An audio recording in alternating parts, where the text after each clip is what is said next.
नौहों में और मनकबत में म्यूजिक इस्तेमाल करना जायज़ है? अगर जायज़ है तो शरायत क्या है? कौन सा म्यूजिक जायज़ है और कौन सा म्यूजिक हराम है? आयतुल्लाह सिस्तानी और आयतुल्लाह खामनाई की नज़र में बराए मेहरबानी बयान करें। इस सिलसिले में पहले हमें ये जानना होगा कि क्या तमाम म्यूजिक हराम है या नहीं, म्यूजिक में हलाल म्यूजिक भी पाए जाते हैं। तो इसका जवाब आसान सही है कि म्यूजिक हलाल भी है और हराम भी है। हराम म्यूजिक की 3 खासियत है। सबसे पहली खासियत ये है कि वो इंसान को अल्लाह की याद से गाफिल कर दे। दूसरी खासियत ये है कि वो म्यूजिक गुनाहों की महफिल से मखसूस हो। तीसरी खासियत ये है कि रॉक, रैप और इस तरह के दूसरे डिस्को क्लब्स वगैरह में जो म्यूजिक चलते हैं ये वो हराम म्यूजिक है। अब सवाल ये कि अल्लाह की याद से गाफिल कर देने वाला कौन म्यूजिक है? उसकी भी 4 खुसूसियतें हैं। इंसान उस म्यूजिक सुनने के बाद गफलत के सबब वाजिब को तर्क करे, या वाजिब की अदायगी में सुस्ती करे, या गुनाह को अंजाम देने की रगबत उसके अंदर आ जाए जैसा कि होता है अक्सर, या ये कि गुनाह को अंजाम दे, ये गाफिल कर देने वाला याद खुदा से म्यूजिक है। और गुनाहों की महफिल से मखसूस म्यूजिक, जैसे ऐसी महफिलें कि जहाँ नाच गाना रक्स और रक्कासी हो, वो म्यूजिक गुनाह की महफिल का म्यूजिक है। ऐसी महफिल के जहाँ मिक्स गैदरिंग हो, मर्द औरत सब मिले जुले हो, हिजाब हलाल और हराम का कोई ख्याल ना हो,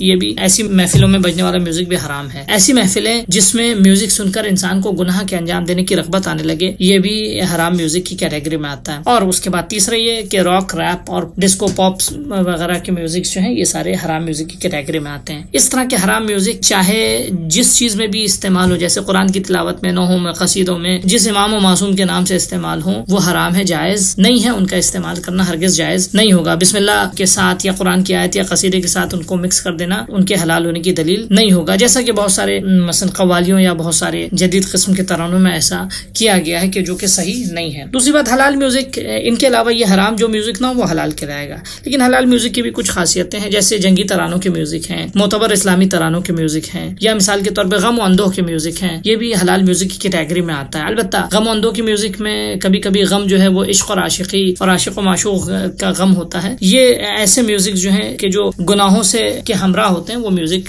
चाहे गम का हो लेकिन हलाल नहीं है। लेकिन उसके अलावा नॉर्मल गम अंदों का म्यूजिक वो जायज है और हलाल म्यूजिक है। मोतबर इस्लामिक सीरियल्स में जो म्यूजिक इस्तेमाल हुए हैं वो भी हलाल म्यूजिक की कैटेगरी में आते हैं। अब सवाल यह है कि हम अपने नौहों कसीदों में इस्तेमाल कर सकते हैं, म्यूजिक को नहीं कर सकते। मैंने अर्ज किया कि जो म्यूजिक हलाल है उनका इस्तेमाल करना कोई हरज नहीं है। अलबत्ता हमारे मुआशरे में अभी वो एक्सेप्टेंस नहीं है, क्योंकि अब तक होता नहीं आया है हमारे खासकर बरसगीर के मुआशरे में। लेकिन बहरहाल हमारे मुआशरे में इतनी वसअत होनी चाहिए कि हलाल खुदा को हम हलाल बाकी रखें और जो हराम है हम उसमें गैरत दिखाएं, और वो हराम को कभी भी अपने मुआशरे और मजहब में दाखिल होने ना दें। जैसा कि बसा औकात देखा गया कि मौला अली की जश्नी या इस तरह के दूसरे खुशियों के, मासूमों की खुशियों की महफिलों में ऐसे म्यूजिक्स बजाए गए कि जो गुनाह का सबब बने। अलबत्ता इस्लामी तरानों और कसीदों के अंदर उन म्यूजिक को बचाया गया, तो ये जायज नहीं है। लेकिन जो हलाल है वो इस्लाम में हलाल है। हमें इतना एक्सेप्टेंस होना चाहिए, इतना टॉलरेंस होना चाहिए, और हलाल खुदा को हम हलाल बाकी रखें। अलबत्ता वो लोग जो इस तरह के म्यूजिक्स को मिक्स करते हैं उनको इस बात का लिहाज करना होगा कि वो माहिरीन और एक्सपर्ट से या ऐसे रिसोर्स से म्यूजिक हासिल करें कि जो हलाल हैं, ताकि वो गुनाह में खुद मुलविस ना हो और दूसरों के भी गुनाहों में मुलविस होने का सबब ना बने।